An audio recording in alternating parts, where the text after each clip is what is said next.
صل علی محمد وآل محمد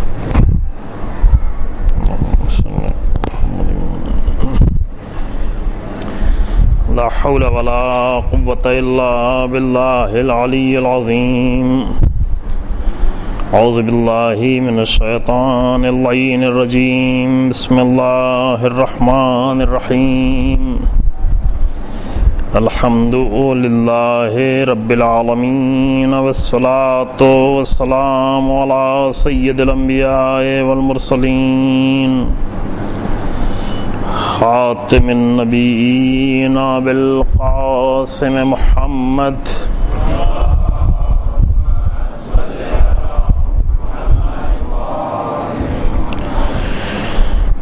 ثم الصلاة والسلام على أهل بيته الأطيبين الأطهرين المعصومين المظلومين الذين أذهب الله عنهم الرجس وطهرهم تطهيرا.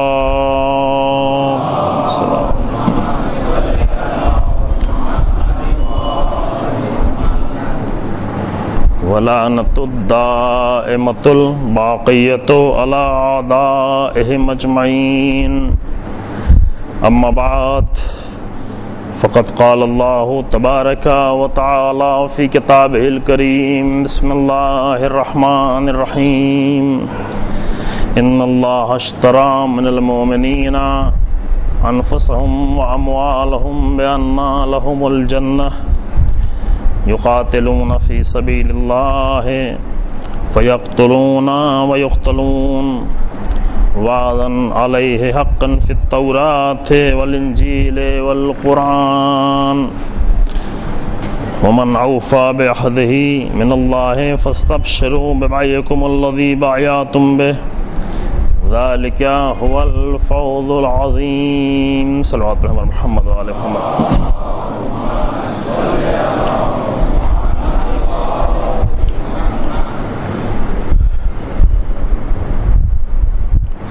سب سے پہلے آپ تمام حضرات کی خدمت میں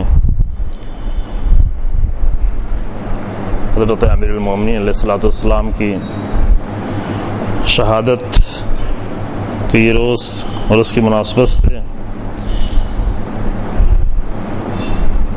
تسلیت عرض کرتے ہیں اور اس شہادت کے اور اس دن کے حقیقی وارث حضرت امام زمان علیہ الصلوۃ والسلام کی خدمت میں تسلیت پیش کرتے ہیں. چند دن جو گفتگو ہماری ہے اس کے بعد جو موضوع اعلان کیا گیا ہے وہ ہے امیر المومنین علیہ الصلوۃ والسلام کا جہاد امیر المومنین. اس سال توفیق ہوئی پروردگار کی طرف سے کہ جس طرح سے پچھلے سال پیغمبر اکرم صلی اللہ علیہ وآلہ وسلم کی سیرت پر کچھ گفتگو کرنے کا موقع ملا تھا، دوسری جگہوں پر اسی طریقے سے اس سال بھی ماہ رمضان کے پہلے عشرے میں امیر المومنین علیہ الصلوۃ والسلام کی سیرت پر اور سیرت کے کچھ پہلو پر گفتگو کرنے کا موقع ملا، اور دوسرے عشرے میں بھی اسی ماہ رمضان کے امیر المومنین علیہ السلام کی عادلانہ زندگی اور عادلانہ انداز اس پر گفتگو کرنے کی توفیق ہوئی.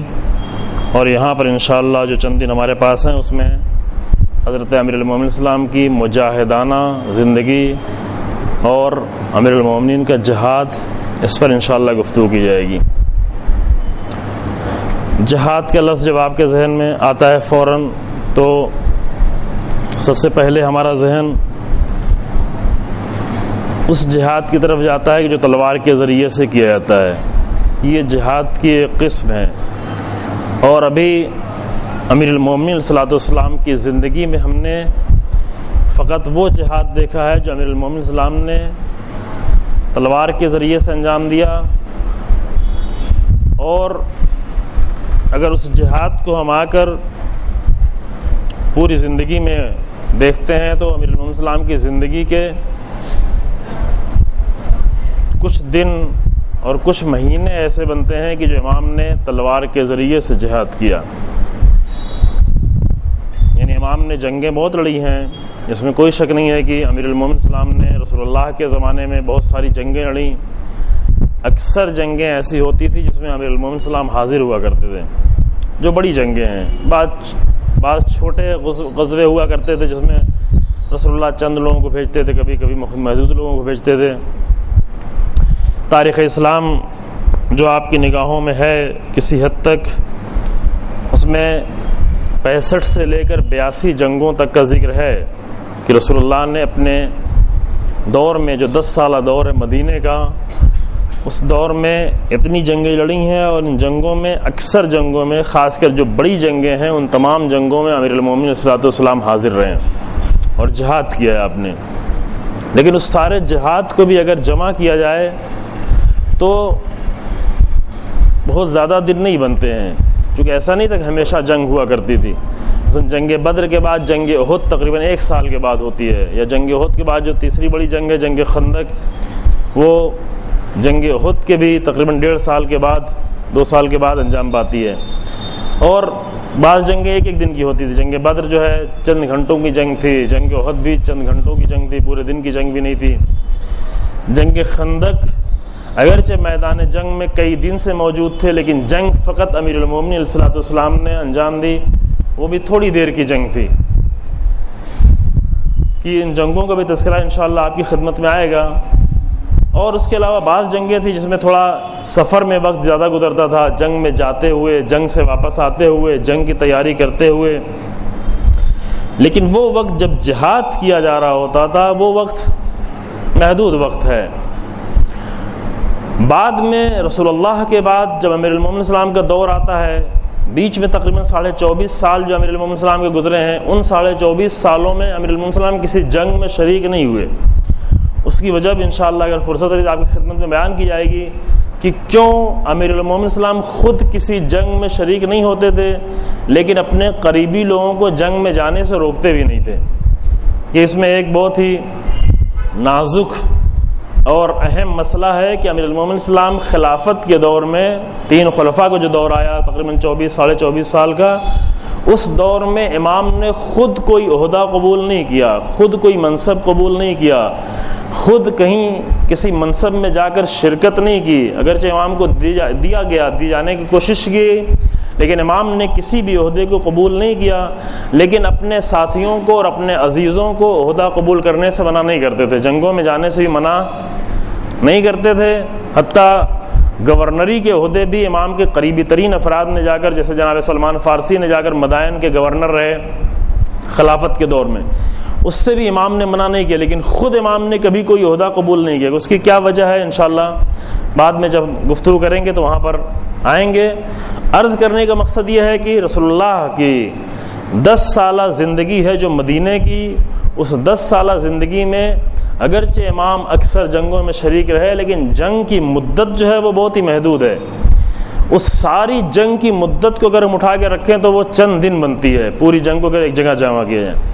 پھر 25 سال کا دور ہے، اس 25 سال کے دور میں امیر المومنین السلام نے کوئی جنگ میں شرکت نہیں کی، تلوار لے کے کسی جنگ میں آپ نے شرکت نہیں کی۔ یہ دور امیر المومنین السلام کی زندگی کا اہم دور ہوتا ہے، یعنی تقریباً 33 سال سے لے کر 57 سال کی جو زندگی ہے امیر المومنین السلام کی، اور یہ 57 سال یعنی 33 سے لے کر 57 سال کی یہ 24.5 سال کی زندگی جو امام السلام کی زندگی کا ایک اہم دور ہے، وہ بہت کم ہماری گفتگو میں بیان ہوتا ہے، ہماری مجلسوں میں اس کا تذکرہ بہت ہی کم ہوتا ہے۔ امام کی جوانی سے لے کر کے عین جوانی کا جو دور ہے اس کا تذکرہ بہت ہی کم ہوتا ہے۔ ٹھیک ہے، اس میں امام علیہ السلام میدان جنگ میں نہیں جایا کرتے تھے، تلوار نہیں اٹھاتے تھے، جہاد بالسیف نہیں کرتے تھے، لیکن امام علیہ السلام کا جہاد اس وقت بھی جاری تھا۔ ہماری جو گفتگو ہو رہی ہے وہ فقط تلوار کے جہاد کے نہیں ہے، اس کا بھی تذکرہ ہوگا، لیکن ہمیں یہ دیکھنا کہ پوری زندگی میں امیر المومنین اسلام نے کس طریقے سے جہاد انجام دیا۔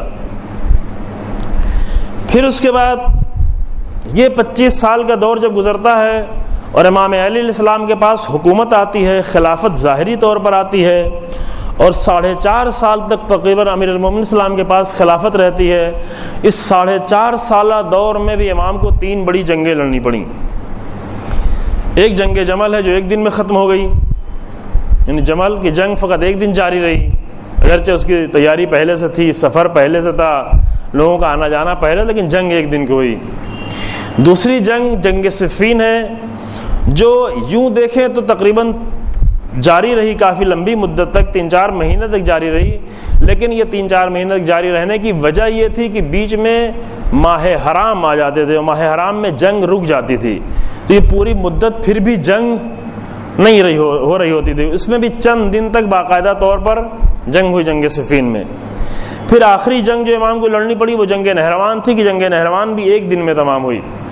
خوب، اگر تلوار کی جنگ کا دور اٹھا کر دیکھیں، پورے دور شروع سے لے کر کے رسول اللہ کے زمانے سے لے کر کے اپنی زندگی کے آخری دور تک امیر المومنین السلام کے جہاد کی تلوار کی جنگ اور جہاد بالسیف کو اٹھا کر دیکھیں، تو اگر اس پوری جنگ کو جمع کریں تو چند دن بنتے ہیں، مشکل سے ایک دن نہیں ہوتا، ایک مہینہ مشکل سے نہیں ہوتا کہ امام تلوار چلا رہے ہوں۔ اور اس ایک مہینے سے کم کی مدت کو بھی ہمارے سامنے پیش کیا جاتا ہے، وہ پورا نہیں پیش کیا جاتا، اس میں سے کچھ چیزیں پیش کی جاتی ہیں، یعنی چند جنگوں کا تذکرہ ہوتا ہے۔ مثلا جنگ صفین کا بہت کم تذکرہ ہوتا ہے، امیر المومنین السلام کی جنگ کا۔ جنگ نہروان کا بھی بہت ہی کم تذکرہ ہوتا ہے۔ جنگ جمل کی بہت ساری باریکیاں ہیں جو بیان نہیں ہوتی۔ رسول اللہ کے زمانے میں جو 80-82 جنگیں ہوئی ہیں جس میں امام نے شرکت کی، اس میں سے 3-4 جنگوں کا عام طور سے تذکرہ ہوتا ہے، یعنی امیر المومنین السلام کے جہاد کو ہم نے آ کر بہت ہی محدود کر کے پیش کر دیا۔ امیر المومنین السلام کی عظیم مجاہدانہ زندگی کو جب ہم آ کر سمیٹتے ہیں اور جب اپنے منبر سے سنتے ہیں تو وہ آ کر بہت ہی محدود ہو جائے، البتہ وہ بھی ضروری ہے، وہ بھی بیان ہو، اس کے تمام باریکیاں بیان ہو۔ وہ جو چند جنگیں ہم پیش کرتے ہیں اس کے اندر بھی اتنے سارے واقعات اور اتنی ساری باریکیاں پوشیدہ ہیں کہ وہ بھی پوری طور پر پیش نہیں ہوتی، کہ انشاءاللہ بعد شاید آپ کی خدمت میں پیش کی جا سکیں۔ ہم یہ بات اس لیے یہاں پہ عرض کر رہے ہیں کہ ایک تو امیر المومنین السلام کی زندگی بہت ہی عظیم زندگی ہے۔ اگر انشاءاللہ توفیق ہو، چونکہ یہ گفتگو پہلے ہو چکی ہے، شاید یہاں پر دوبارہ تو کرنے کے موقع نہیں ملے، انٹرنیٹ پر وہ گفتگو موجود ہے یوٹیوب وغیرہ میں، کہ جہاں پر امیر السلام کی سیرت کے کچھ پہلو 10 دنوں میں بامبے میں ابھی اسی سال پہلے عشرے میں ماہ رمضان کے پیش کیا گیا۔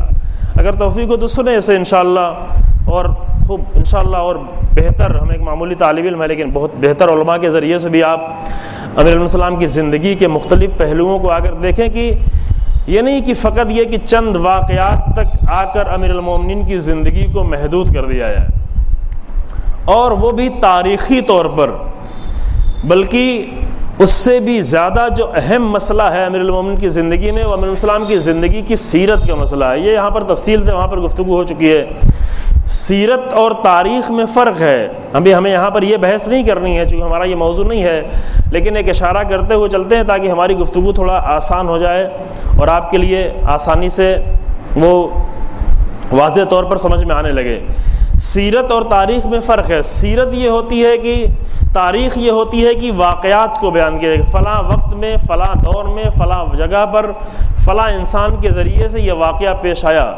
تاریخ میں 3 چیزیں ہونا ضروری ہے، ایک انسان کا تذکرہ جس کے ذریعے سے تاریخ رچی جا رہی ہے، ایک اس جگہ کا تذکرہ جہاں پر یہ تاریخ انجام پائی، ایک وہ دور، وہ زمانہ کہ جہاں پر یہ تاریخ جو واقعہ پیش آ رہا ہے، یعنی واقعہ کن لوگوں کے ذریعے سے کس جگہ پر کس زمانے میں پیش آیا، یہ ہوتی ہے تاریخ۔ تاریخ بھی بہت ہی اہم سبجیکٹ ہے، بہت ہی خوبصورت سبجیکٹ ہے، بہت ہی دلچسپ بھی ہے، لیکن کبھی کبھی تاریخ سیرت کی راہ میں رکاوٹ بن جاتی ہے۔ کیوں؟ اس لیے کہ ہم تاریخ کے چند واقعات کو پڑھ کر یہ سمجھنے لگتے ہیں کہ ہم نے سیرت پڑھ لی ہے، جبکہ سیرت بہت ہی عظیم ہے۔ سیرت کا چیپٹر ہی بہت بڑا چیپٹر ہے۔ سیرت ایک الگ علم ہے، تاریخ ایک الگ علم ہے، ہسٹری ایک الگ علم ہے۔ تاریخ کو انگلش میں آپ ہسٹری کہتے ہیں، ہسٹری ایک الگ علم ہے، اور سیرت ایک الگ باب ہے، ایک الگ علم ہے جس کو قرآن نے آ کر یہ دروازہ کھولا ہے، اور بہت ہی بڑے پیمانے پر، بہت ہی وسیع طریقے سے، بہت ہی اہمیت کے ساتھ سیرت کا دروازہ قرآن نے کھولا ہے۔ اور اہل بیت علیہ السلام نے، قرآن نے آ کر یہ کہتے ہوئے کہ لَقَدْ كَانَ لَكُمْ فِي رَسُولِ اللَّهِ أُسْوَةٌ حَسَنَةٌ، یہ دروازہ کھولا گیا ہے کہ تمہارے لیے، لکم یعنی تمہارے لیے، تمہارے لیے رسول اللہ کی ذات میں سیرت کا دروازہ کھولا گیا. اسوہ حسنہ ہے رسول اللہ کی ذات. یا جناب ابراہیم کے لیے فرمایا, یا امیر المومنین نے خود رسول اللہ کے فرمایا کہ لقد کان فی رسول اللہ کافل لک فی الاسوہ, رسول اللہ کی ذات میں تمہارے لیے ایک مکمل اسوہ موجود ہے, کافی اسوہ موجود ہے. یا حضرت امام حسین علیہ الصلوۃ والسلام نے خود اپنے بارے میں فرمایا کہ لکم فی اسوہ, تمہارے لیے میری ذات میں اسوہ ہے, سیرت ہے, انداز زندگی ہے. یا امام حسن عسکری علیہ الصلوۃ والسلام نے جناب زہرا سلام اللہ علیہ کے لیے فرمایا کہ جناب زہرا سلام اللہ علیہ کی زندگی ہمارے لیے, حتیٰ ہم ائمہ کے لیے جناب زہرا سلام اللہ علیہ کی زندگی اسوہ ہے. یعنی ایک بہت ہی بڑا دروازہ ہے. اور یہ گفتگو ہم کہیں پہ عرض کر چکے ہیں, یہاں پہ شاید نہیں عرض کی ہے کہ قرآن لکم کہہ رہا ہے. لکم کے معنی آپ کے لیے, یعنی ایک چیز جو قرآن نے ہمارے لیے قرار دی لکم کہہ کر, آپ کے لیے. لکم کے معنی یہ ہے آپ کے لیے, تمہارے لیے. یعنی ایک سیرت کا دروازہ کھولا گیا جو خاص ہمارے لیے ہے. ہمارے ایک استاد کے قول کے مطابق بہت ساری چیزیں ایسی ہیں جو ہمارے لیے اتنی کھلی ہوئی نہیں ہیں, یعنی ہمارا علم اتنا زیادہ نہیں ہے کہ ہم بہت ساری چیزوں کو سمجھ سکیں, لیکن وہ چیزیں جس کو ہم نہیں سمجھ سکتے ہم اسی پر زیادہ جا کر, یعنی وہ دروازہ جو ہمارے لیے نہیں کھولا گیا ہمارے علم کی کمی کی بنیاد پہ, جو کہ قرآن خود ہی کہتا ہے وما اوتیتم من العلم الا قلیلا, ہم نے تمہیں علم جو دیا بہت ہی تھوڑا سا علم دیا, بہت ہی مختصر علم دیا ہے, زیادہ علم تمہیں عطا نہیں ہوا ہے. تو بعض دروازے ایسے کہ جو ہمارے علم کی کمی کی بنیاد پر ہمارے لیے بند ہوتے ہیں, عام طور سے ہم آ کر اسی دروازے پر کھٹکھٹا رہے ہوتے کہ یہ دروازہ کھلے کھلے کھلے, جبکہ وہ دروازہ کھلنے والا نہیں ہوتا. یعنی واقعاً وہ ہمارے سمجھ کی بات نہیں ہوتی کہ مثلا اللہ اور رسول اللہ کے درمیان کا رابطہ کیسا رابطہ ہے. نہ ہماری سمجھ رسول اللہ تک پہنچ پاتی ہے, نہ اللہ تک پہنچ پاتی ہے. پھر ان دونوں کے درمیان میں رابطہ یہ بھی ہم نہیں سمجھ سکتے. ہاں جتنا انہوں نے بتا دیا ہے اتنا ہم سمجھ سکتے ہیں, فقط جتنا اللہ نے بتا دیا ہے, جتنا رسول اللہ نے بتا دیا اتنا ہم سمجھ سکتے ہیں. اللہ کے نزدیک واقعاً رسول اللہ کا مقام کیا ہے, نہ ہمارے شعور میں اتنی طاقت ہے کہ وہ صحیح مقام تک ہم سمجھ سکیں, کیونکہ مقام سمجھنے کے لیے صاحب مقام انسان چاہیے, جس کا خود کوئی مقام نہ ہو, جس کی خود کوئی فضیلت نہ ہو, وہ ان فضیلتوں کو بہت زیادہ درک بھی نہیں کر سکتا. لیکن ہاں جتنا بتا دیا گیا ہے اتنا ہمیں جاننا چاہیے, اتنا ہمیں سمجھنا چاہیے. وہ دروازے ہمارے لیے بند ہیں چونکہ ہم وہاں تک واقعاً ہمارے علم میں اتنی توانائی نہیں ہے کہ ان ساری حقیقتوں کو ہم درک کر سکیں اور سمجھ سکیں.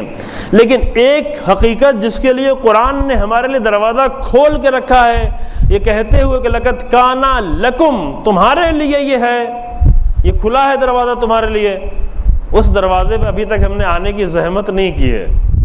بہت توجہ کریں, یعنی کسی نے زحمت نہیں کی. ہم نے آپ کے اوپر سے الزام نہیں لگا رہے ہیں, آپ کے اوپر بلیم نہیں لگا رہے ہیں, ہم نے خود زحمت نہیں کی ہے. ابھی ممبروں نے وہ زحمت نہیں اٹھائی ہے, ابھی تقریروں نے وہ زحمت نہیں اٹھائی ہے کہ وہ دروازہ جو اہل بیت نے اور جو قرآن نے ہمارے لیے کھولا ہے, اور سب سے زیادہ ہماری زندگی کے لیے جو مفید دروازہ ثابت ہو سکتا تھا, ابھی تک اس دروازے تک پہنچنے کے ہم نے زحمت نہیں کی ہے. وہ دروازہ ہے کیا؟ سیرت کے لفظ ہے کیا؟ اب یہاں پر بعض بچے ہوتے ہیں, نوجوان ہوتے ہیں, چونکہ حتیٰ ان لفظوں سے ہمیں آشنا بھی نہیں کیا گیا ہے. اسوہ کا لفظ ہم بولتے ہیں تو پہلے اس کی وضاحت کرنی پڑتی ہے کہ یہ اسوہ ہے کیا, جبکہ یہ قرآن کا لفظ ہے, یہ قرآن کی ٹرمنالوجی میں سے ہے, قرآن کی اصطلاح ہے. قرآن نے جناب ابراہیم کے لیے, جناب پیغمبر اکرم صلی اللہ علیہ وآلہ وسلم کے لیے یہ کلمات استفادہ کیے ہیں. لیکن ہمیں ابھی بھی وضاحت کرنی پڑتی ہے کہ اسوہ کیا ہے, سیرت کیا ہے, اس کی وضاحت کرنی پڑتی ہے. یہ افسوس کے مقام ہے.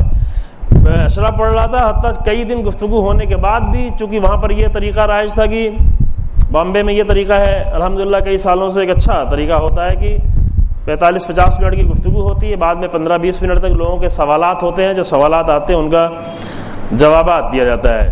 تو کئی دن گفتگو گزر جانے کے بعد بھی, اب شاید کوئی نیا آیا رہا ہو, چونکہ بہرحال ہم حسن ظن سے کام لیں, کئی دن گفتگو گزر جانے کے بعد بھی سوال کیا کہ سیرت کے معنی کیا ہے. کبھی کبھی ایسا ہوتا ہے, کیوں یہ سوال پوچھا جاتا ہے؟ یعنی جو زندگی ہماری زندگی کا سب سے اہم چیپٹر تھا, اگر فرصت ہوتی تو میں اس پہ گفتگو کرتا, شاید کبھی ہو, کہ اس پوری زندگی میں ہماری زندگی میں کوئی بھی چیپٹر اتنا اہم نہیں ہے جتنا سیرت کا چیپٹر اہم ہے. لیکن ابھی ہم سے پوچھا جاتا ہے کہ سیرت کے معنی کیا ہے. سیرت ہے کیا؟ میں وضاحت کر دوں یہاں پر بچوں کے لیے. سیرت ہے کیا؟ سیرت تاریخ نہیں ہے عزیزو. پہلے اپنے ذہن سے یہ نکالیں کہ سیرت تاریخ نہیں ہے. تاریخ جو ہمارے پاس لکھی گئی ہے وہ محدود تاریخ ہے، لیکن سیرت بہت بڑی دنیا ہے. سیرت کی دنیا بہت ہی وسیع ہے. رسول اللہ کی تاریخ بھی، حتیٰ رسول اللہ کی تاریخ بہت زیادہ لکھی ہے، علماء اہل سنت نے بہت زیادہ لکھی ہے، لیکن وہ تاریخ بھی محدود ہے. تاریخی واقعات ہیں. مثلا رسول اللہ کی زندگی کے ولادت سے لے کر 40 سال کی اگر تاریخ اٹھا کر دیکھیں تو چند واقعات صرف ہمارے پاس موجود ہیں، چند واقعات. لیکن سیرت اگر دیکھیں تو سیرت بہت بڑا ہے، سیرت کا میدان بہت بڑا ہے.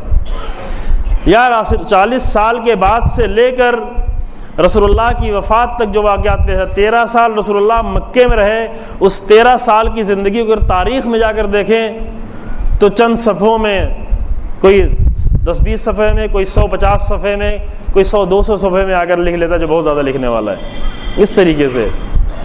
لیکن سیرت ایسی نہیں ہے، سیرت محدود نہیں ہے، سیرت بہت ہی عظیم ہے. لہذا پہلے اپنے ذہن سے یہ نکالیں کہ تاریخ سیرت نہیں ہے، کیونکہ یہ بات ڈالی گئی ہے. بہت سارے علماء نے بھی آ کر جو رسول اللہ کی تاریخ لکھنا چاہیے تو نام اس کا دے دیا سیرت. مشکل یہاں سے پیدا ہوئی. یعنی قدیم زمانوں کے سیرت ابن ہشام، سیرت حلبی، یہ سب بڑی تاریخیں اہل سنت کی تاریخ کی کتابیں ہیں. نام آپ کو سنا ہوگا. یہ بڑی بڑی تاریخ کی کتابیں لکھی گئی، لیکن نام اس کا دیا گیا سیرت، چونکہ سیرت کا لفظ اچھا ہے، سیرت کا لفظ زیادہ بڑا ہے. لکھ رہے تھے وہ تاریخ، لیکن نام دے دیا گیا کیا؟ سیرت کا نام دے دیا گیا. پھر دھیرے دھیرے تاریخ ہی کو لوگ سیرت سمجھنے لگے اور یہ ایک مشکل بن گئی. تاریخ کیا ہے؟ تاریخ یعنی زندگی کے واقعات. بہت توجہ کریں، ہمارا یہ موضوع نہیں ہے، لیکن چونکہ امام علیہ السلام کی مجاہدانہ زندگی ہمارا موضوع ہے تو مجاہدانہ زندگی خود ایک سیرت ہے. یعنی امام کی سینکڑوں سیرت میں سے ایک سیرت امام کی مجاہدانہ زندگی ہے. بہت توجہ کریں، امام کی سیرت جو ہے محدود سیرت نہیں ہے. امام کی زندگی کے سیرت کے سینکڑوں اصولوں میں سے ایک کیا ہے کہ امام کی زندگی ایک مجاہدانہ زندگی تھی. پوری زندگی. یہ نہیں کہ صرف جنگ خیبر میں امام مجاہد تھے، جنگ خندق میں مجاہد تھے، جنگ بدر و احد میں مجاہد تھے، جنگ صفین و نہروان میں امام مجاہد تھے کہ اس کو اگر جمع کریں تو کچھ مہینے بنتے ہیں. نہیں، بلکہ امام کی زندگی کے 63 سال کے دور، اس 63 سال میں کم سے کم 53 سال کی زندگی کو ہم پورے یقین کے ساتھ کہتے ہیں کہ امام کی پوری 53 سالہ زندگی کا ایک ایک لمحہ مجاہدانہ لمحہ تھا. حتیٰ امام سو رہے تھے تب بھی امام جہاد کر رہے تھے. امام کا سونا بھی جہاد ہوا کرتا تھا. 10 سال اس لیے ہم نہیں کہہ رہے کہ 10 سال کا دور وہ ہے کہ جب رسول اللہ نے اپنی رسالت کا اعلان نہیں کیا تھا، ورنہ صحیح پوچھیں تو وہ دور بھی جہاد سے خالی دور نہیں ہے، وہ بھی ہے. لیکن خوب چونکہ ہماری بات اسلام کے اعلان کرنے کے بعد سے ہو رہی ہے، لہذا خود پیغمبر اکرم صلی اللہ علیہ وآلہ وسلم کی زندگی بھی 63 سال کی زندگی. ایک صلوات پڑھیں حضرات. اللہم صلی علی محمد وعلی محمد. رسول اللہ کی زندگی بھی 63 سالہ زندگی ہے. آپ کی پوری عمر 63 سال کی ہے. امیر المومنین علیہ السلام کی زندگی بھی 63 سال ہی کی زندگی ہے. اس دنیا کی جو زندگی ہے وہ 63 سال کی زندگی ہے. اس 63 سال کی زندگی میں پورے 53 سال، یعنی امیر المومنین کی اس وقت زندگی 10 سال کی تھی، آپ کی عمر 10 سال تھی جب آ کر آپ نے دعوت ذوالعشیرہ میں علل اعلان رسول اللہ کی حمایت اور رسول اللہ کے ساتھ جہاد کرنے کا اعلان کیا. اور اس دور سے لے کر پوری 63 سالہ زندگی میں، یعنی پورے 53 سال امام علی علیہ السلام کی زندگی کا ایک ایک لمحہ ایک مجاہدانہ لمحہ ہے.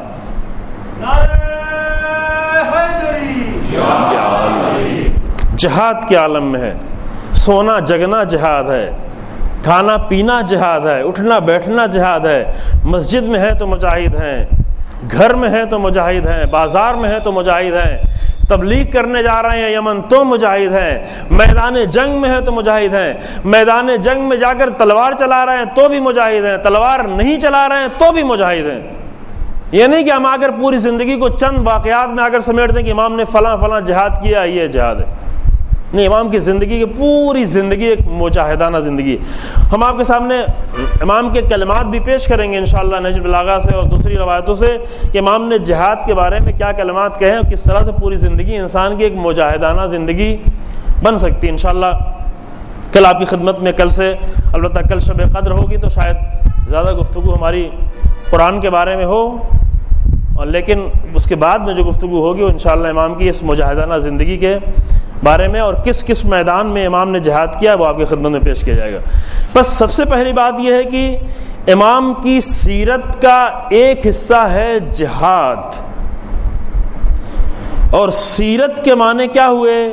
بس سیرت کے معنی تاریخ نہیں ہو، بلکہ سیرت کے معنی تاریخ یہ ہے کہ زندگی کے واقعات کیا، اس کو بہت دھیان سے اپنے ذہن میں رکھ لیں تاکہ سیرت کے بارے میں جب بھی کسی سے گفتگو سنیں، اگر ہم گفتگو نہیں کر رہے ہیں، اگر کسی اور سے گفتگو سنیں، کسی بہتر عالم سے گفتگو سنیں، تو یہ تعریف آپ کے ذہن میں رہے کہ تاریخ کے معنی ہوتے ہیں زندگی میں ہونے والے واقعات، اور سیرت کے معنی ہوتے ہیں زندگی کا انداز۔ بہت توجہ فرمائیں، زندگی کا انداز کیا ہے؟ زندگی کے واقعات ممکن ہے 1400 سال پرانی زندگی کے واقعات ہمارے پاس اتنے موجود نہیں ہوں، کیونکہ اس زمانے میں لوگوں کے پاس علم نہیں تھا، لکھنے کا سلیقہ نہیں تھا، لکھنا نہیں آتا تھا، کاغذ نہیں ہوتے تھے، قلم نہیں ہوتا تھا، آسانی سے فراہم نہیں تھا، زندگی کے واقعات نہیں ہیں، بہت کم ہیں، لیکن زندگی کا انداز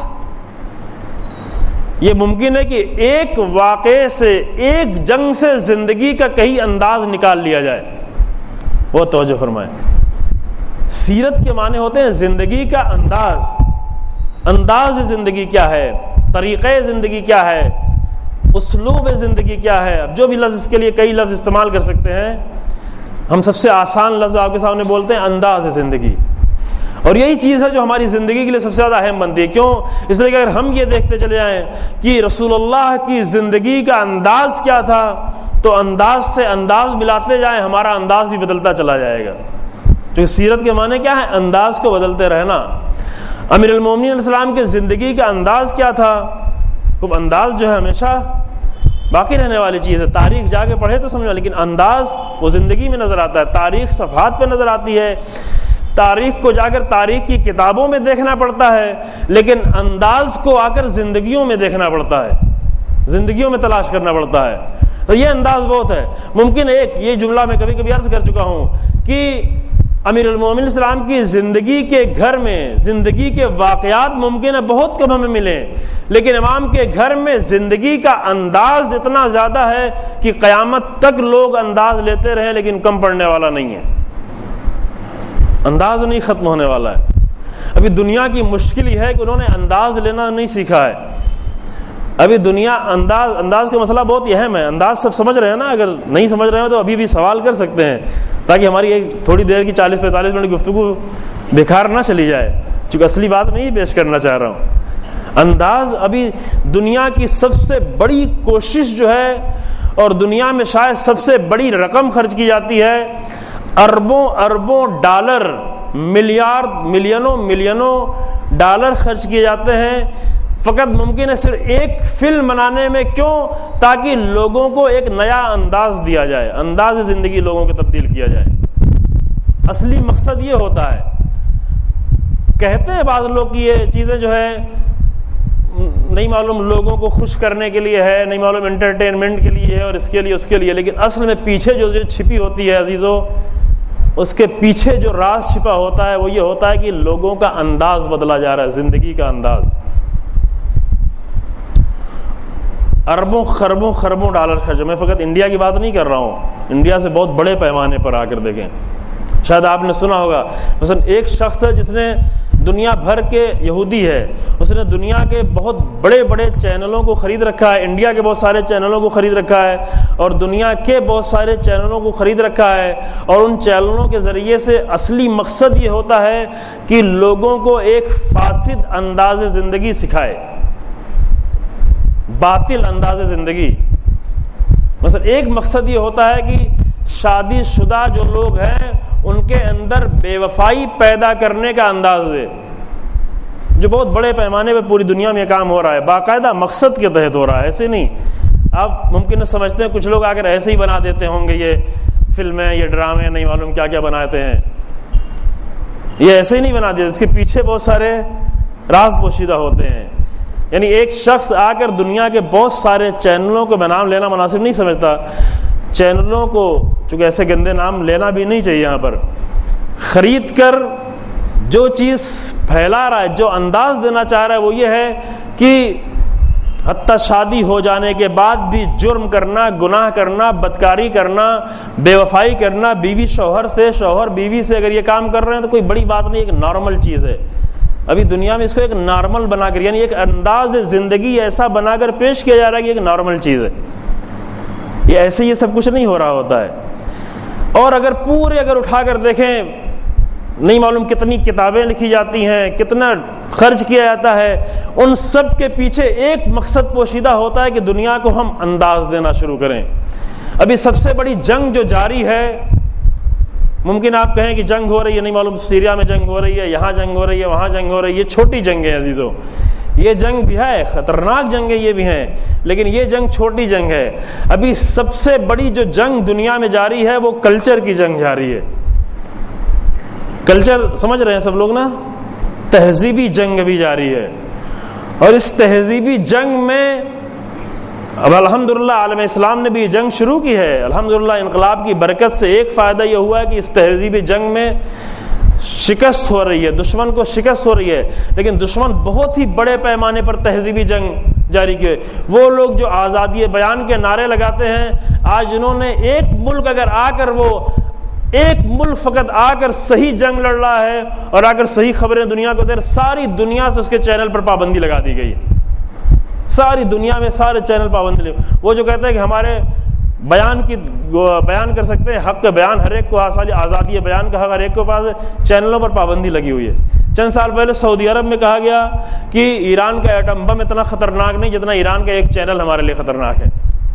کیونکہ یہ چینل کیا ہے؟ یہ تہذیبی جنگ لڑ رہا ہے. تہذیبی جنگ میں ابھی ہم بہت پیچھے ہیں، ہمارے جوان بہت پیچھے ہیں.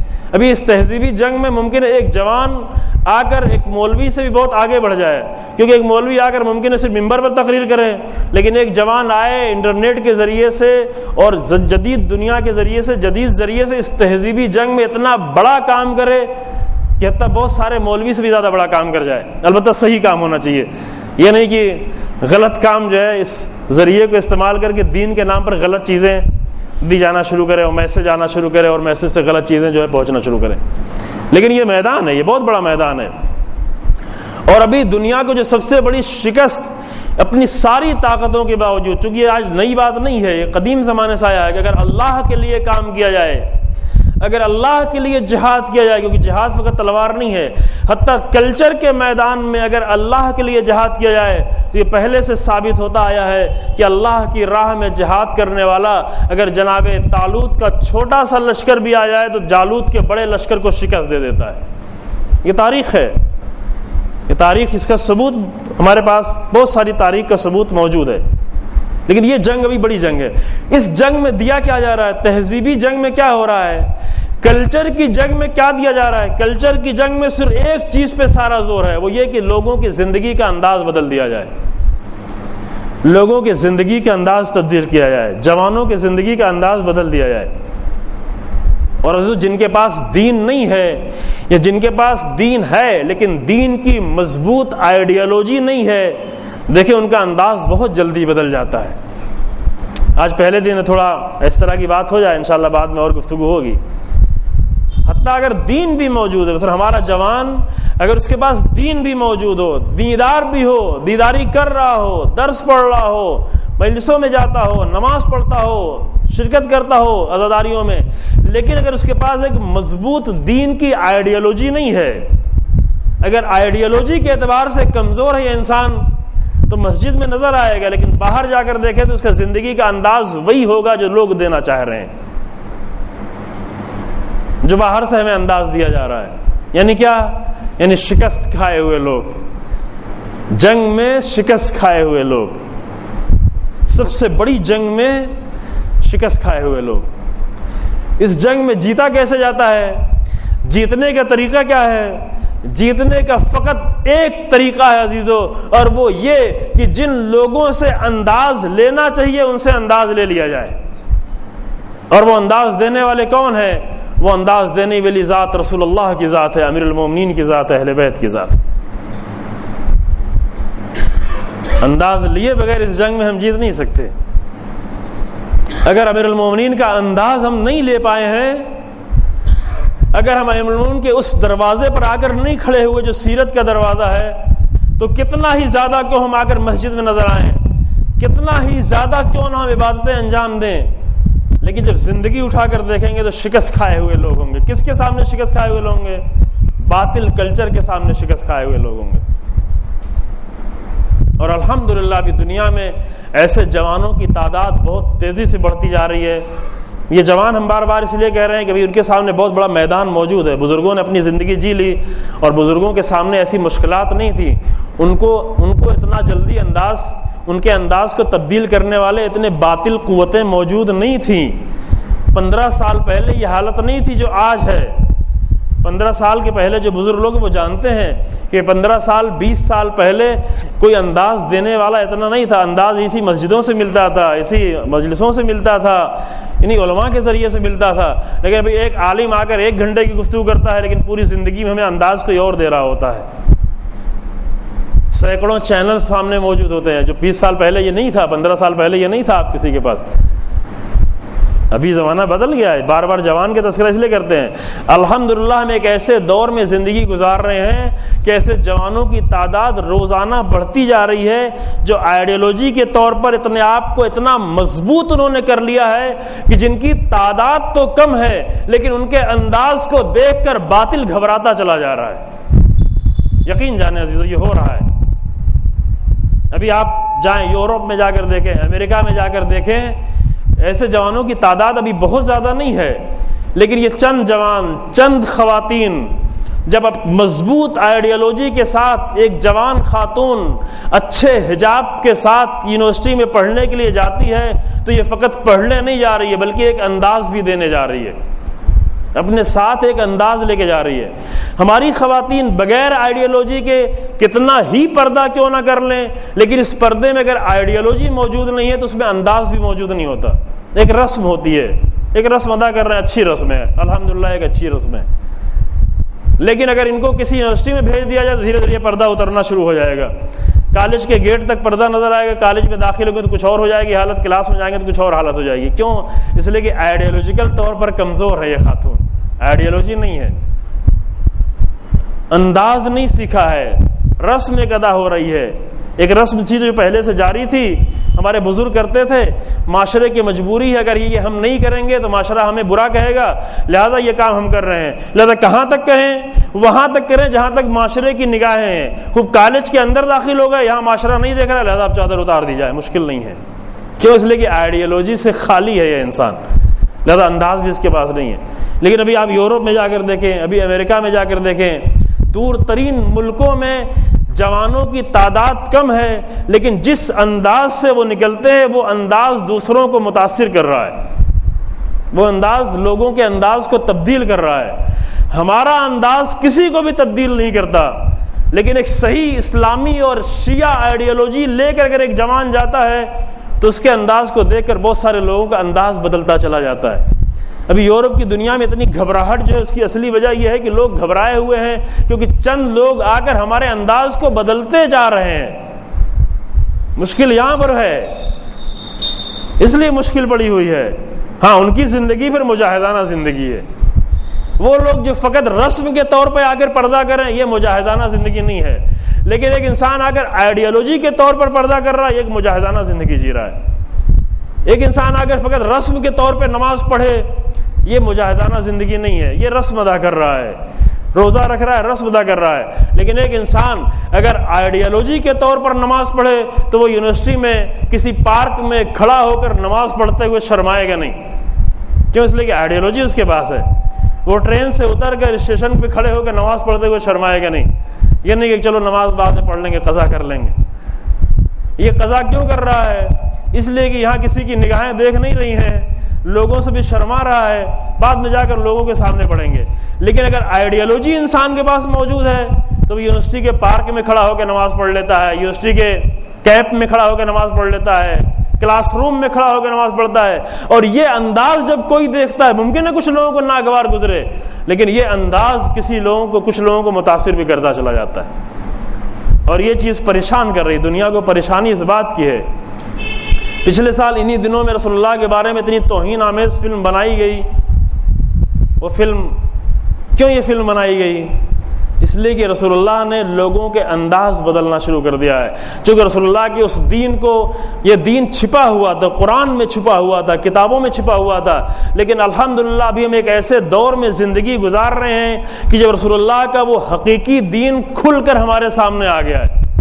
چھپا رکھا جس کے پہلے لوگوں نے، حوضوں میں چھپا ہوا تھا، کتابوں میں چھپا ہوا تھا، درس میں چھپا ہوا تھا، لیکن الحمدللہ ہم ایک ایسے دور میں زندگی گزار رہے ہیں کہ جہاں پر آ کر امام خمینی رحمۃ اللہ علیہ نے ایک بڑا کارنامہ جو انجام دیا وہ یہ انجام دیا کہ رسول اللہ کے مکمل دین کو میدان میں لوگوں کے سامنے پیش کر دیا، پوری دنیا کے سامنے پیش کر دیا۔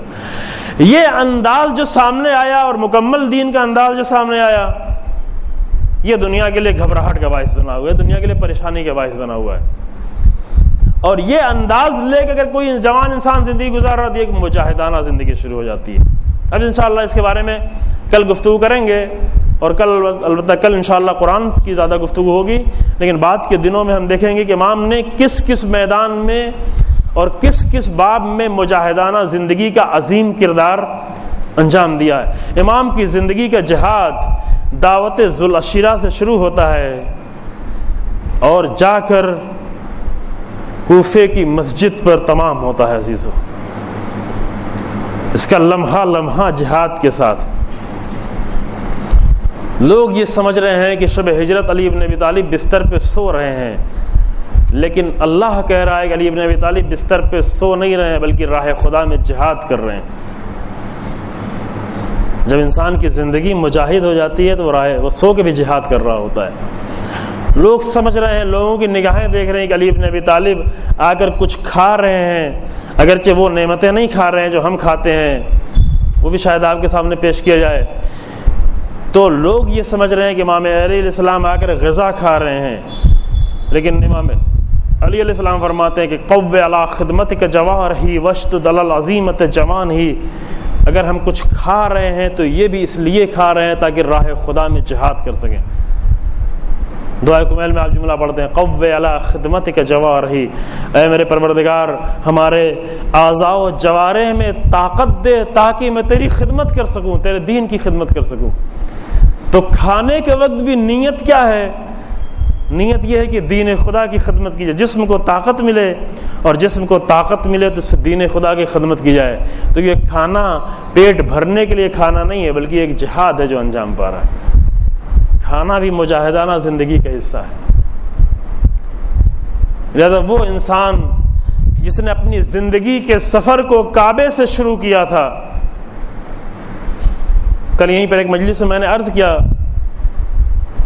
کہ وہ انسان کہ جس نے اپنی زندگی کے مجاہدانہ سفر کو کعبے سے شروع کیا تھا اور جس کا یہ سفر جا کر مسجد پہ تمام ہوتا ہے، یہ پوری 63 سال کی جو زندگی گزرتی ہے وہ فقط اللہ کے لیے گزرتی ہے۔ اللہ کے سے ہٹ کر پوری زندگی امیر المومنین کو اٹھا کر دیکھ لیا کہ کوئی ایک ایسا واقعہ ڈھونڈنے سے مل جائے، کوئی ایک ایسا عمل ڈھونڈنے سے مل جائے جو اللہ کے لیے نہیں تھا، کسی اور کے لیے تھا، تو امیر المومنین کی پوری 63 سالہ زندگی میں کوئی ایک لمحہ بھی ایسا نہیں ملے گا عزیزو۔ اسی کو کہتے ہیں جہاد۔ کل میں آپ کے سامنے عرض کروں بعد میں انشاءاللہ فی سبیل اللہ کے معنی کیا ہوتے ہیں۔ اصل جو آپ جو بار بار کلمہ سنتے ہیں فی سبیل اللہ فی سبیل اللہ، اس کے اصلی معنی کیا ہے؟ کوئی ایک عمل نکال کر دکھائے، یہ چیلنج ہے، صرف آپ کے سامنے نہیں، پورے دنیا اسلام کے سامنے، تمام علماء اہل سنت کے سامنے یہ چیلنج ہے کہ کہ پوری تاریخ زندگی سے اٹھا کر، اس پوری 63 سالہ زندگی میں اٹھا کر کوئی ایک واقعہ ایسا پیش کریں کہ جہاں پر امیر المومنین ایک عمل انجام دے رہے ہوں، وہ اللہ کے لیے نہیں ہو بلکہ کسی اور کے لیے ہو، حتیٰ جنت کے لیے ہو۔ ہم جو اس بات پہ فخر کرتے ہیں کہ اگر ہم کسی عمل کو جنت کے لیے انجام دینے تو بہت ہی بڑا عمل ہے، اور واقعاً ہمارے لیے بڑا عمل ہے۔ ہم جیسے انسانوں کے لیے اگر یہی عمل انجام پا جائے کہ جنت کے لیے ایک عمل انجام دے تب بھی بڑا ہے، کبھی کبھی مجھ سے بھی بہت چھوٹا عمل انجام دے رہے ہوتے ہیں۔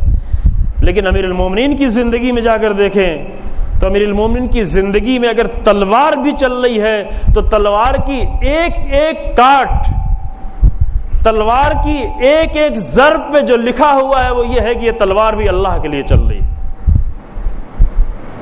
ایک ایک ضرب، یہ نہیں کہ فقط تلوار چلتی ہے، نہیں، تلوار میں ایک ایک ضرب امام کی چل رہی ہے، وہ فقط اور فقط اللہ کے لیے چل رہی ہے۔ یہ واقعہ آپ بار بار جنگ میں سنتے رہتے ہیں کہ امام اتر گئے، ایک ایسے دشمن پر امام کو کنٹرول ہوا ہے جو بہت ہی بڑا بھی دشمن تھا، بہت ہی شجاع بھی دشمن تھا، چونکہ جنگ خندق میں امام نے دیر تک جنگ لڑی ہے۔ پتہ نہیں آپ نے یہ واقعہ سنا ہے جنگ خندق؟ ابھی جنگ خندق بھی پوری کم پڑھی جاتی ہے، جنگ خندق کا پورا واقعہ جا کے پڑھیں۔ اور جنگوں میں امام کو کوئی مقابلے میں آتا تھا ایک وار کافی ہوتا تھا، لیکن عمرو ابن عبدود جنگی اعتبار سے اتنا مضبوط انسان تھا کہ دیر تک جنگ ہوتی رہی، اتنی جنگ ہوتی رہی، گرد اڑ اڑ کر دونوں جنگ کرنے والے اس گرد میں چھپ گئے تھے، اور جب امام نے تلوار ماری اور وہ زمین پر گرا اور اللہ اکبر کی آواز بلند کی، تکبیر کی، تو لوگوں نے سمجھا کہ امام کو فتح حاصل ہو چکی ہے۔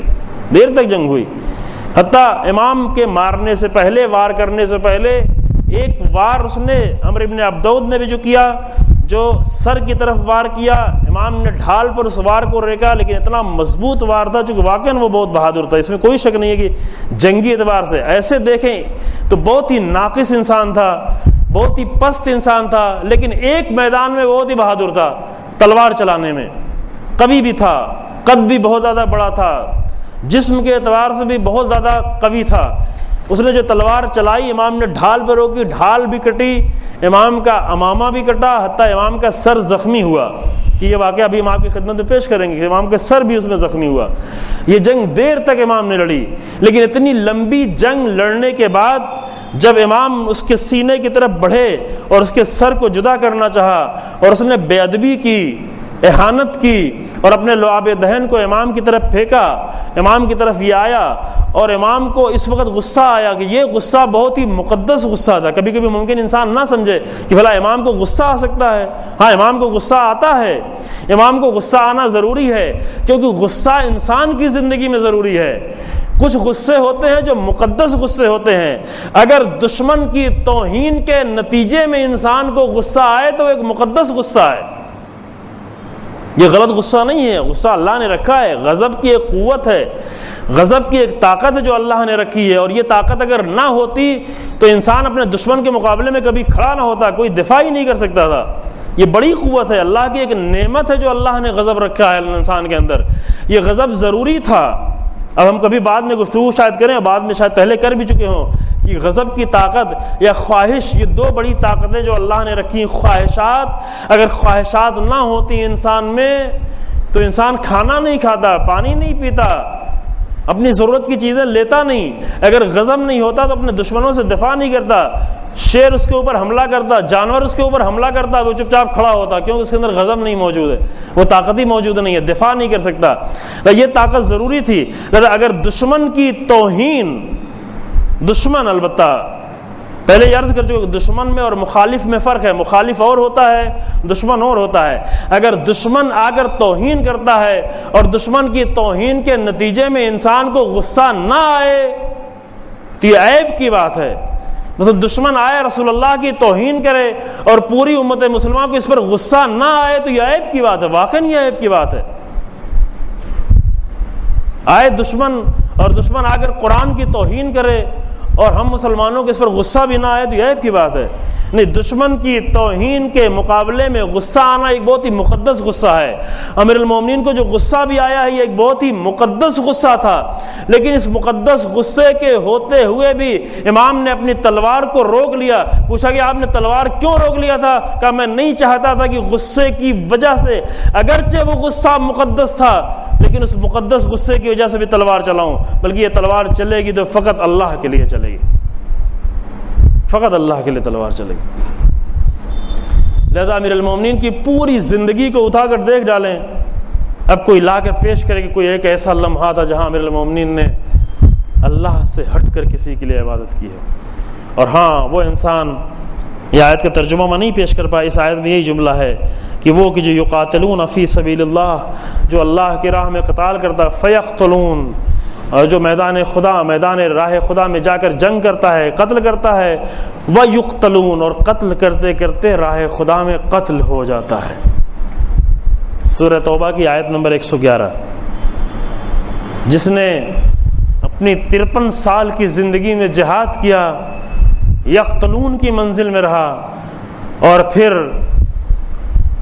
سن 40 ہجری میں 19 رمضان کی شب میں، اور 19 رمضان سے لے کر 21 رمضان تک فیقتلون، وہ راہ خدا میں خود قتل ہو گیا، راہ خدا میں خود شہید ہو گیا۔ قرآن اس کے لیے کیا کہتا ہے؟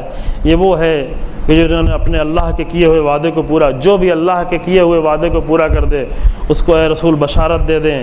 اور بعد میں قرآن کہتا ہے وَذَلِكَ هُوَ الْفَوْزُ الْعَظِيمُ، اور یہی سب سے بڑی کامیابی ہے، یہی سب سے عظیم کامیابی ہے کہ انسان کی زندگی ایک مجاہدانہ زندگی ہو، اور مجاہدانہ زندگی کا سب سے بڑا اگر نمونہ جا کر دیکھنا ہے تو ایک عظیم مجاہدانہ زندگی وہ ہے جو اللہ کے گھر سے شروع ہوتی ہے اور اللہ کے گھر میں آ کر تمام ہوتی ہے۔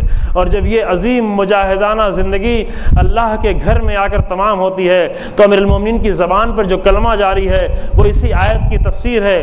قرآن کہتا ہے وَذَلِكَ هُوَ الْفَوْزُ الْعَظِيمُ، یہی وہ سب سے بڑی کامیابی ہے۔ اور امیر المومنین کی زبان پہ جو کلمہ جاری ہوتا ہے وہ یہ ہے کہ واللہ فزت ورب الکعبہ، کعبے کی رب کی قسم میں کامیاب ہو گیا۔ کعبے کے رب کی قسم، شاید کعبے کے رب کی قسم اس لیے امام کھا رہے ہیں چونکہ امام نے اپنی زندگی کا آغاز کعبے سے کیا تھا، اور یہ کعبے سے شروع ہونے والی زندگی آج مسجد میں ختم ہوئی ہے۔ امام اپنی پوری زندگی کو دیکھ کے کہتے ہیں کہ جس نے پوری زندگی ایک مجاہدانہ زندگی گزاری ہے اسے یہ کہنے کا حق ہے کہ فزت ورب الکعبہ، کعبے کے رب کی قسم کامیاب، کعبے کے رب کی قسم علی کامیاب ہیں، علی سے بڑھ کر کوئی کامیاب نہیں ہے، کیونکہ ایسی زندگی پیش کی امیر المومنین نے۔ اور فقط زندگی نہیں پیش کی عزیزو، امیر المومنین نے زندگی کا انداز بھی پیش کیا ہے۔ یہ گفتگو آتی رہے گی انشاءاللہ۔ یہ زندگی کا انداز کیا تھا امیر المومنین کا؟ امیر المومنین نے کیا زندگی کا انداز پیش کیا ہے؟ کل مجلس میں عرض کیا گیا امیر المومنین کی زندگی کا انداز اگر دیکھنا ہو تو حتیٰ ضربت لگنے کے بعد، سر کے زخمی ہونے کے بعد اگر امام کا انداز دیکھنا ہے تو اگر دیکھیں امام اپنے قاتل کے ساتھ کیسا انداز رکھتے ہیں۔ یہ انداز ہے عزیزو، یہ سیرت ہے۔ ان انداز سے ہم محروم ہیں کہ ساری مشکلات ہمارے دامن گیر ہیں۔ اس انداز کا ایک چھوٹا سا حصہ بھی اگر ہماری زندگیوں میں اگر بانٹ دیا جائے، امیر المومنین کی زندگی کا تھوڑا سا انداز اگر تقسیم کر دیا جائے اگر ہماری زندگی میں، ہم امیر المومنین کے نام پر تبرک بہت تقسیم کرتے ہیں، اچھا ہے تقسیم کریں، لیکن اگر امیر المومنین کی زندگی کا تھوڑا سا انداز آ کر تقسیم کر دیا جائے تو ہماری زندگی اتنی حسین ہو جائے گی، اتنی خوبصورت ہو جائے گی کہ ہمارا انداز دوسروں کو بھی اچھا لگنا شروع ہو جائے گا، سب کو اچھا لگے گا۔ دیکھیں امیر المومنین کا انداز کیا تھا۔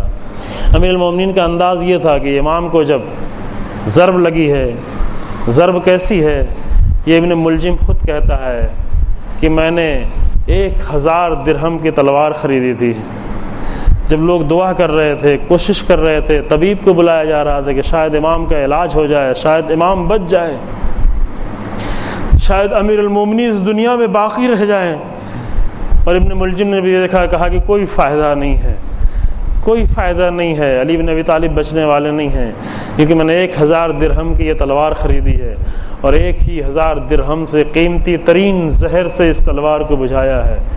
اس زہر سے اگر تلوار سے امیر المومنین بچ بھی جائیں تو زہر سے نہیں بچ سکتے، زہر کے اثر سے امیر المومنین نہیں بچ سکتے، ایسا زہر ہے۔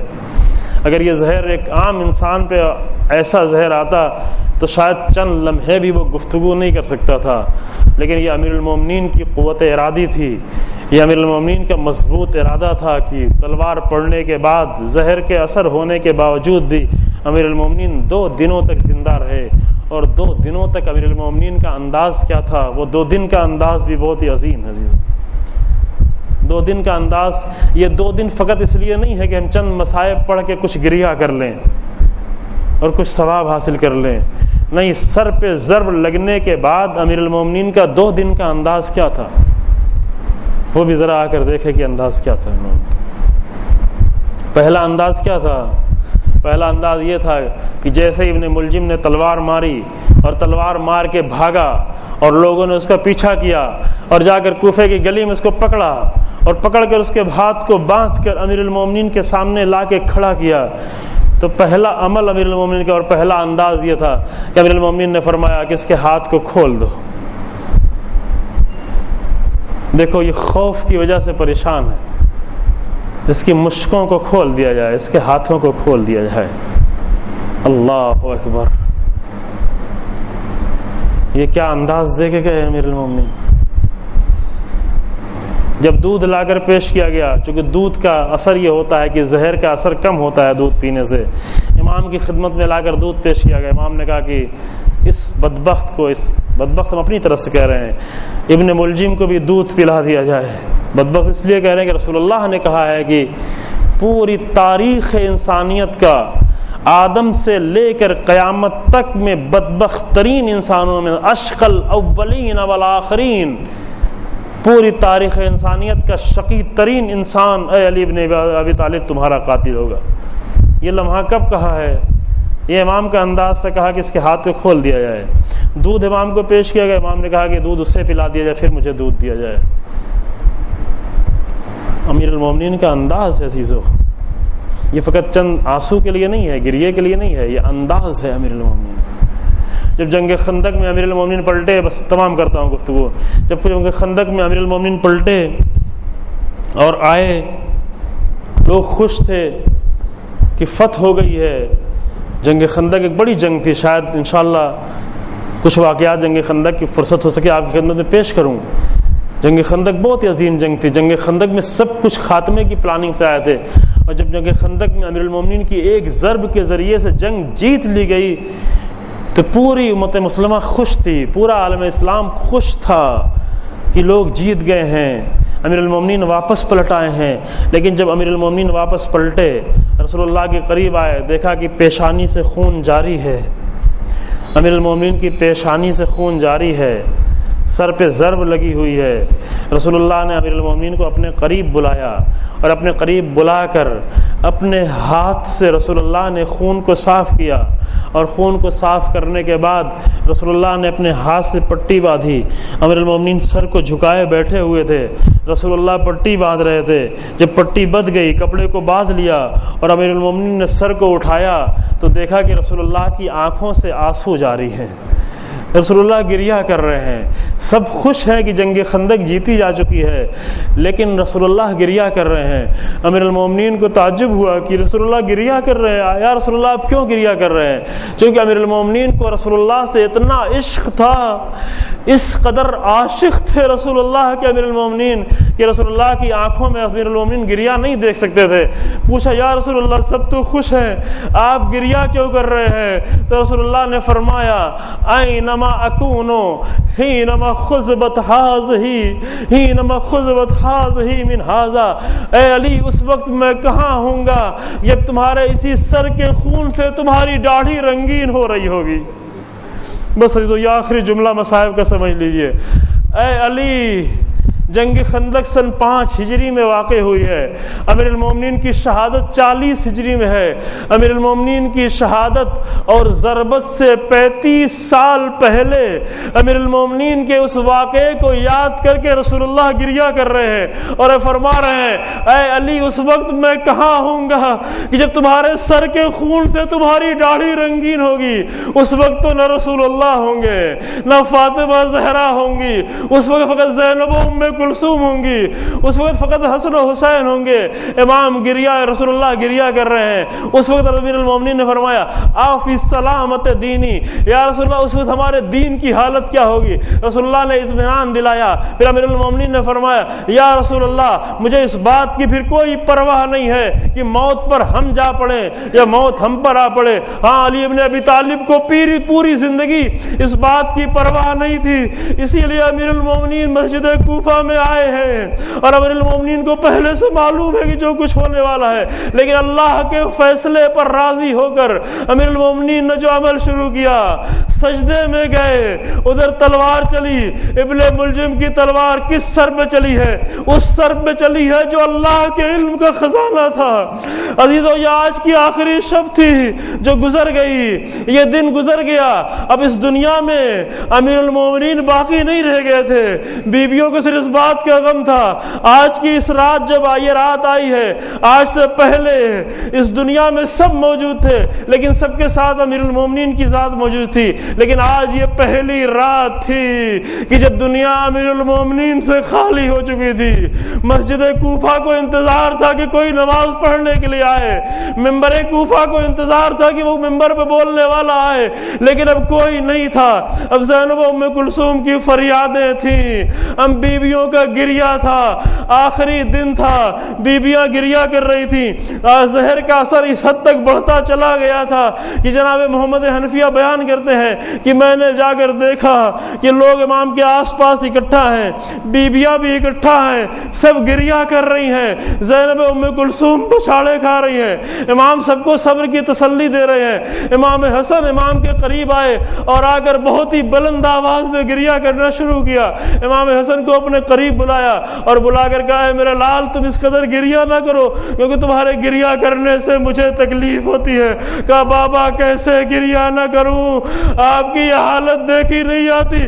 کس کو اس بات کا یقین تھا کہ ایک دن وہ آئے گا جو امیر المومنین کی ایسی حالت ہوگی کہ بار بار امام کو غش آ رہا تھا اور بار بار امام کو غش سے افاقہ ہو رہا تھا۔ امام نے فرمایا اے میرے لال وہ جو کچھ میں دیکھ رہا ہوں اگر تم دیکھتے تو تم اس طرح گریہ نہیں کرتے۔ محمد حنفیہ فرماتے ہیں کہ میں نے بابا کے پیروں کی طرف دیکھا تو بابا کے پیر پر زہر کا اثر فقط چہرے پہ نہیں تھا بلکہ بابا کے پیر بھی زہر کی اثر سے نیلے پڑ چکے تھے، پورے جسم کا رنگ متغیر ہو رہا تھا۔ امام علی بن ابی طالب کی آواز بند ہو رہی تھی، پہلے تو تھوڑی دیر میں غش سے افاقہ ہو رہا تھا لیکن اب جلدی غش آنا شروع ہوا اور آخر میں وہ وقت آیا کہ علی بن ابی طالب جو زہر کی حالت میں اور ضرب کی حالت میں مسلسل وصیتیں کر رہے تھے، لیکن آج کا دن وہ تھا جو دھیرے دھیرے علی کی زبان بند ہونا شروع ہو گئی، علی خاموش ہو گئے، علی بن ابی طالب کی آنکھیں بند ہو گئی، ساری دنیا دیکھتی رہی، زینب ام کلثوم کی فریاد بلند ہوئی۔ اب یہ دنیا امیر المومنین سے خالی ہو گئی ہے، اب سب ہوں گے لیکن امیر المومنین کی ذات نہیں۔ انا للہ و انا الیہ راجعون سیعلم الذین ظلموا ای منقلب ینقلبون۔ پروردگار ہمارے اس مختصر سے عمل کو قبول فرما، پروردگار ہمارے گناہوں کو معاف فرما، پروردگار اس ماہ مبارک رمضان میں اور جو چند دن باقی رہ گئے ہیں اس میں بہتر سے بہتر اعمال انجام دینے کی توفیق عطا فرما۔ پروردگار ہمیں امیر المومنین اسلام کی معرفت حاصل کرنے کی توفیق عطا فرما، راہ امیر المومنین پر چلنے کی توفیق عطا فرما، عالم اسلام میں جہاں جہاں بھی مشکلات ان مشکلات کو حل فرما، کلمہ حق کو عزت و سربلندی عطا فرما، کلمہ باطل کو نیست و نابود فرما، علماء حق اور مراجع کرام کی حفاظت فرما، رہبر انقلاب کو عزت و طول عمر عطا فرما، امام زمان کے ظہور میں تعجیل فرما اور ہمیں امام کے اعوان و انصار میں شمار فرما۔